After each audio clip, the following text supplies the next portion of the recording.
وذكر فإن الذكرى تنفع المؤمنين.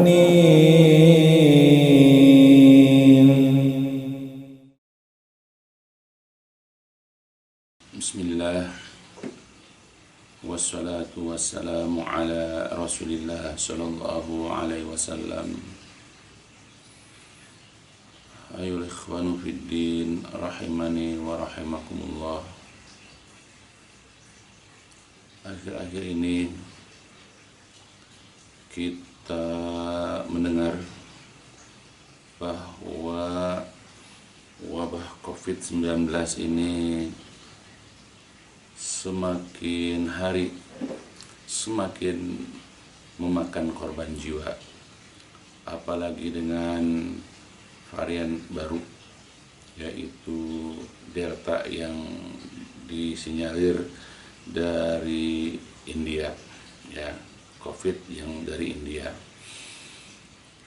Dan ini sangat memprihatinkan, membuat kita menjadi khawatir, membuat kita menjadi takut, ya, karena sekarang bisa kita lihat ya, sudah banyak nakes, tenaga kesehatan, dokter, perawat, kemudian bidan, atau orang-orang yang berkecimpung dalam dunia kesehatan yang dengan sukarela mereka membantu ya masyarakat dari serangan wabah COVID ini, dan mereka terpapar ya dengan wabah tersebut, dengan virus tersebut, dan makan ya jiwa mereka. Dan sudah banyak sekali ya korban dari kalangan nakes, belum lagi dari masyarakat. Namun sayang, masih ada beberapa orang yang tidak peduli. Banyak orang tidak peduli dengan wabah ini, dan bahkan mereka menganggap bahwa wabah ini adalah merupakan konspirasi, ya, merupakan ya katakan berita-berita yang dibuat ya oleh orang-orang kafir ya agar umat Islam ini semakin jauh dari agama. Ya banyak ya mereka menyebarkan hoax, isu-isu yang ya tidak benar, bahwa COVID ini tidak ada. Bahkan banyak di antara masyarakat yang terpengaruh, mereka berani menantang ya COVID. Ya kebetulan mungkin dari keluarga mereka ya atau mereka sendiri belum pernah terpapar. Tapi kalau seandainya ada di antara keluarga mereka ya atau dirinya pernah terpapar COVID, barulah dia akan membenarkan. Karena sekarang banyak orang meragukan, tidak percaya karena belum pernah mengalaminya. Ya, makanya jadi banyak orang-orang yang menganggap ini adalah konspirasi.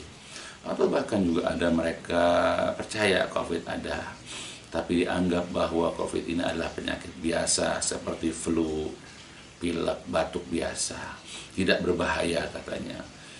Ya padahal sudah jelas yang namanya wabah itu sangat berbahaya. Harus diingat bahwa secara fakta ya kita sudah jumpai hampir di setiap daerah seluruh Indonesia, bahkan bukan hanya Indonesia, seluruh dunia, bahkan negara yang maju seperti Amerika, bahkan Eropa sudah banyak memakan korban yaitu wabah COVID ini.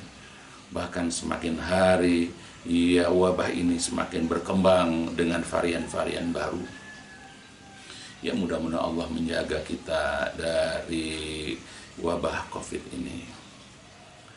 Nah makanya kita sebagai seorang muslim, janganlah kita ini ya termakan oleh isu-isu yang tidak benar, hoak-hoak, apalagi dikeluarkan statement oleh orang-orang yang bukan ahlinya.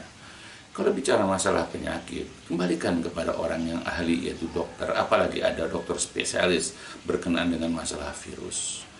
Ya, dan juga kembalikan kepada tokoh-tokoh agama yang memang mengerti dalil. Karena secara fakta bahwa memang ada bahwa wabah ini secara data pun ya kita lihat di dalam hadis-hadis nanti juga Rasulullah menjelaskan tentang adanya wabah, dan bahkan Nabi memberikan solusi bagaimana kita seandainya ia berada di suatu waktu, di suatu masa di mana pada masa itu ada wabah. Faktanya bisa kita lihat, rumah-rumah sakit penuh sesak dengan ya masyarakat yang mereka terpapar COVID. Ya bisa kita lihat di Bekasi ya sedang viral ya bagaimana ya pasien-pasien COVID itu yang mereka itu ya dirawat di tenda-tenda darurat karena kamar-kamar sudah penuh, bahkan sampai di atas mobil bak mereka, di selasar-selasar rumah sakit. Ya, bukan hanya di Bekasi, di Cibinong juga, di Tangerang juga, bahkan Jakarta, hampir semua rumah sakit ini penuh. Nah, itulah faktanya. Ya, bahkan ada makam-makam, kuburan-kuburan yang memang dikhususkan untuk orang-orang yang wafat karena wabah tersebut. Itu fakta. Dan setiap hari kita mendengar berita-berita tentang COVID, dan itu memang fakta nyata. Ya bukan untuk menakut-nakuti kita, tapi untuk kita waspada. Ya, para pemuka agama, ulama sudah memberikan solusi, begitu juga para ahli kesehatan, ya agar kita ini melakukan yang namanya protokol kesehatan. Ya, itu fakta yang terjadi di masyarakat.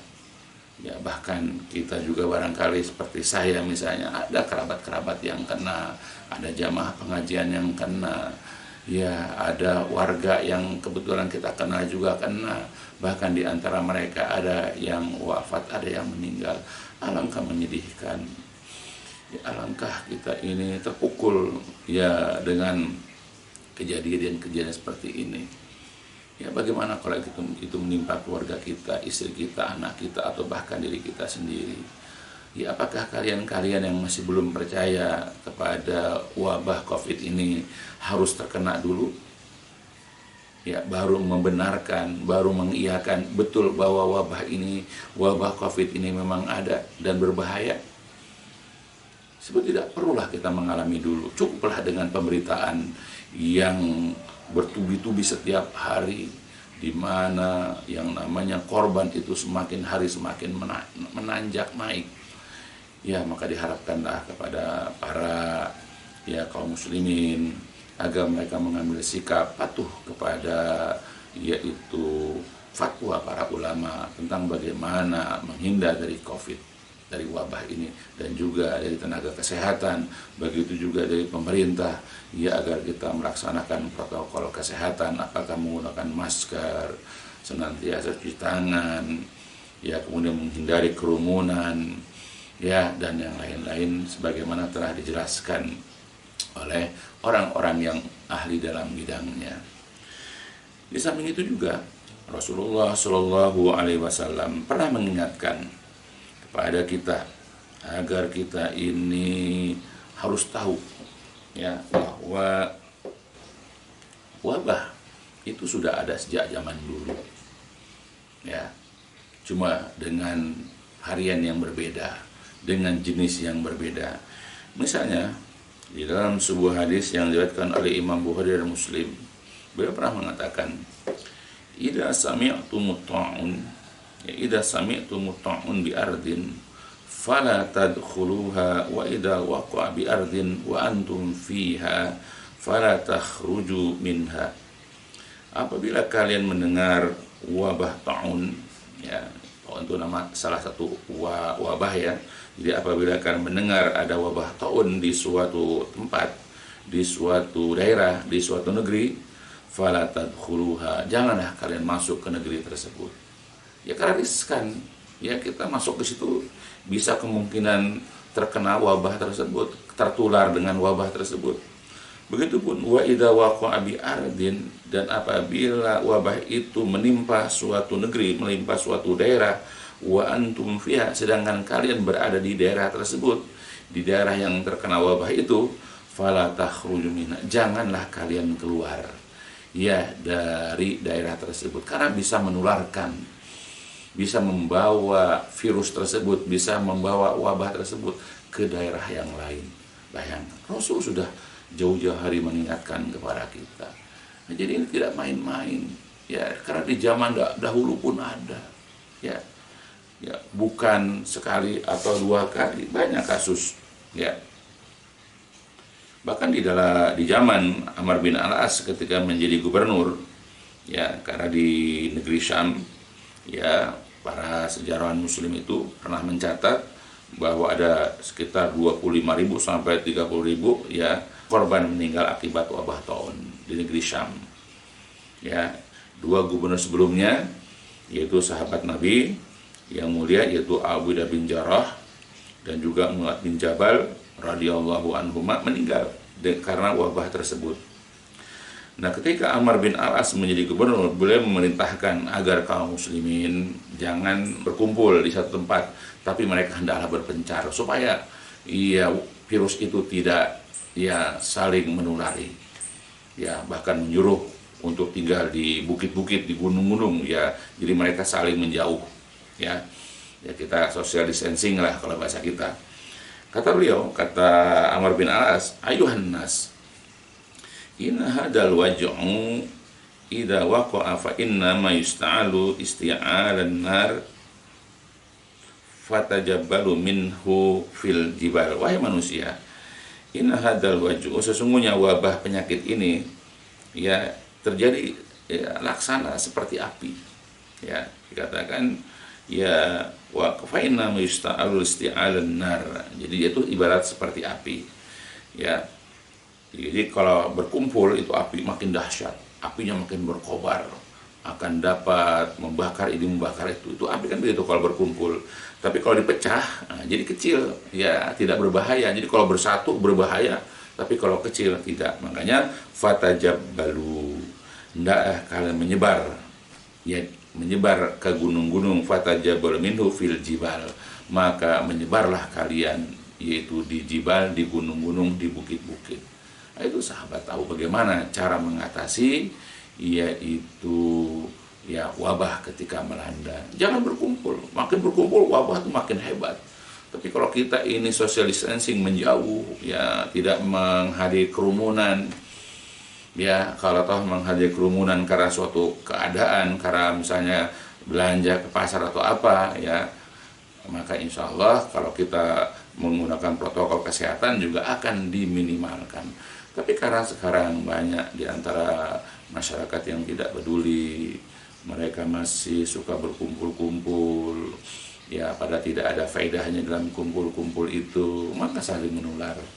Yang tadi sehat kena, yang ini dibawa pulang ke rumah, akhirnya mengenai, ya, keluarga di rumah, apakah istrinya atau orang tuanya atau anaknya atau kakek neneknya. Coba bayangkan. Bahkan banyak orang-orang yang tinggal di kampung, yang jauh di, ya, katakanlah di dusun, bahkan di gunung, tapi gara-gara keluarga yang di kota pulang ke sana, ya, akhirnya membawa, ya, virus ini ke daerahnya, akhirnya kena juga di daerah tersebut, menyebar juga. Nah, itu, ya, mudah-mudahan bisa dipahami. Nah, Imam Nawawi rahimahullah di dalam kitab Sahih Muslim menjelaskan, ya, hadis yang muttafaqun alaih tadi, dalam hadis Bukhari Muslim, kata beliau, wa fi hadhil ahadis, jadi di dalam hadis-hadis tersebut, man'ul qudum ala baladi ta'un. Jadi hadis tersebut menunjukkan dilarangnya, tercegahnya mendatangi daerah-daerah yang terkena wabah ta'un. Wa man'ul khuruj, wa man'il khuruj, dan juga dilarang, ya, al-khuruj, keluar, minhu, darinya, firaran min dalik, yaitu untuk menghindar wabah tersebut. Amal khuruju li'aridin fala ba'sa bih. Ya, adapun keluar karena ada suatu keperluan, maka tidaklah mengapa, misalnya, ya, untuk belanja, ya, atau apa yang memang sangat penting, ya, ke tempat tersebut. Ya, tapi harus tetap menjaga protokol kesehatan. Itu dikatakan dalam kitab Syarah, ya, Imam Muslim. Itu. Dalam hadis yang lain juga, Rasulullah SAW pernah mengingatkan dari Abu Hurairah dan diriwayatkan juga oleh Imam Bukhari Muslim. Kata beliau, la yuridul mumridu alal musih. Ya, janganlah, yaitu mumrid, pemilik unta yang sedang sakit, yaitu membawa, itu alal musih, yaitu membawa atau mempertemukan kepada unta yang sehat. Ya, jadi kalau misalnya ada seorang pemilik unta yang sedang sakit, tidak boleh dicampur, didatangkan kepada unta yang sehat, karena akan menulari yang sehat. Ya, seperti itu. Tidak, bayangkan kepada binatang saja tidak boleh. Binatang sakit kepada binatang yang sehat, karena bisa menyebabkan binatang yang sehat seperti unta itu bisa juga ketularan sakit, apalagi ini manusia. Ya, di mana manusia juga termasuk ya makhluk yang rentan dengan penyakit. Bahkan Rasul juga pernah mengatakan kita agar lari dari wabah ini sama seperti larinya kita dari singa. Ya, bagaimana kita tidak lari menghindar dari singa yang sedang kelaparan misalnya. Ya, begitulah kita terhadap wabah. Jadi jangan sepelekan ya wabah yang menyerang, ya, yang melanda satu daerah. Jadi Rasul sendiri sudah mengingatkan ya agar kita ini ya meyakini bahwa wabah itu memang ada, bahwa ada penyakit ya dengan izin Allah itu ya menular kepada yang lain. Ya, jadi jangan mengatakan ya, karena banyak orang juga mengatakan tidak ada penyakit menular. Itu harus sesuai dengan penjelasan yang benar. Begitu juga dalam sebuah riwayat dari Amr bin Ash-Sharid, dari ayahnya, beliau pernah berkata, ya dalam hadis riwayat Imam Muslim, kana fi wafdi Saqifin rajulun mazzumun fa arsala ilaihi Nabi sallallahu alaihi wasallam, ya inna qad bay'naka farji. Jadi dahulu ada utusan dari daerah Saqif. Ya ada, ya jadi dulu ada utusan dari Saqif. Saqif itu nama daerah. Ada yang terkena penyakit kusta. Nah, ketika datang kepada Rasulullah untuk berbaiat, untuk berjanji setia, maka Nabi SAW kemudian mengirim pesan, ya qad bay'naka, sungguh-sungguh kami telah membaiat Anda. Jadi tidak perlu ya bersalaman, tidak perlu berjabat tangan. Nah sekarang farji, maka kembalilah engkau. Nah seperti itu, bukan Nabi jijik. Ya itu adalah cara bagaimana kita kalau ia bertemu dengan orang yang bisa memberikan kepada kita sakit. Ya, seperti misalnya orang ini bersin saja kadang-kadang kalau ini kita bisa ketularan flu. Ya, begitu juga penyakit batuk.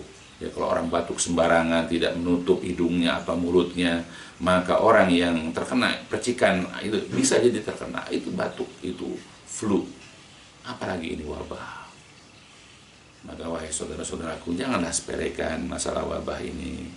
Ya apa kalian tidak kasihan kepada para tenaga kerja kesehatan, nakes, dokter-dokter, ya perawat-perawat, bidan-bidan, atau orang-orang yang berkecimpung di dalam kesehatan. Ya berapa banyak di antara mereka yang sudah merenggang nyawa ya untuk menolong yaitu masyarakat dari wabah. Dan juga banyak guru-guru kita, syekh-syekh kita, ya guru-guru kita juga yang terpapar COVID, dan bahkan ada di antara mereka yang dipanggil oleh Allah, dan mudah-mudahan Allah menerima amal mereka, dan mudah-mudahan mereka berjumpa dengan Allah dalam keadaan husnul khatimah. Memang sudah banyak ya bisa kita lihat kejadian-kejadian seperti ini. Apakah kita juga masih menutup mata kita? Apakah kita masih juga mentulikkan telinga kita? Apakah kita juga masih tidak percaya bahwa wabah COVID-19 memang ada? Maka berhati-hatilah. Ya, jagalah keluarga kita dan diri kita. La doror wala diror. Tidak boleh berbahaya dan membahayakan orang lain.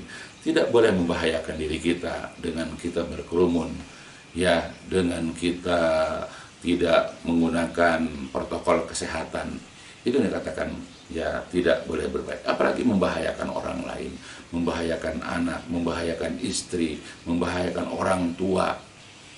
sehingga orang tua dengan perantaraan kita terpapar. Nah, apakah kita timbul penyesalan setelah orang tua kena dan mereka meninggal atau wafat, baru terjadi penyesalan dalam diri kita?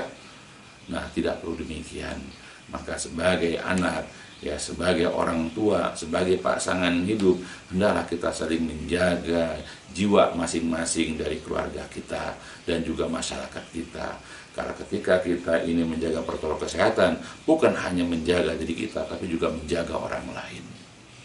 Ya, mudah-mudahan saudara-saudaraku seluruhnya dari kaum muslimin, ya benar-benar ya berhati-hati, waspada dari wabah COVID ini. Ya, mudah-mudahan Allah angkat wabah ini dengan segera. Ya, maka di samping kita usaha ya dengan protokol kesehatan, perbanyak juga berdoa, memohon kepada Allah agar Allah mengangkat wabah ini ya sesegera mungkin. Dan juga banyaklah beristighfar kepada Allah, bertaubat kepada Allah dari dosa-dosa kita. Ya, mungkin ini adalah merupakan hukuman ya atau peringatan kepada kita, karena masih banyak di antara kita yang melakukan dosa, yang melakukan kesalahan-kesalahan. Ya, mudah-mudahan dengan kita mohon ampun kepada Allah, dengan kita istighfar dan bertobat kepada Allah, mudah-mudahan Allah segera mengangkat ya wabah COVID ini ya dengan ya segera, ya mudah-mudahan ini dapat berikan faedah untuk kita seluruhnya, untuk menjaga diri, keluarga, dan masyarakat kita dari serangan wabah COVID ini. Ya, mudah-mudahan memberikan faedah untuk kita seluruhnya, ya, dan semoga Allah segera mengangkat wabah COVID ini, ya, dan memberikan keselamatan, kesehatan, ya, kepada saudara-saudaraku seluruhnya, ya, dan ditutup dengan walhamdulillahirabbil alamin. Subhanakallahumma wa bihamdika asyhadu an la ilaha illa anta astaghfiruka wa atubu ilaik. الدين النصيحة قلنا لمن يا رسول الله قال لله ولكتابه ولرسوله ولأئمة المسلمين وعمتهم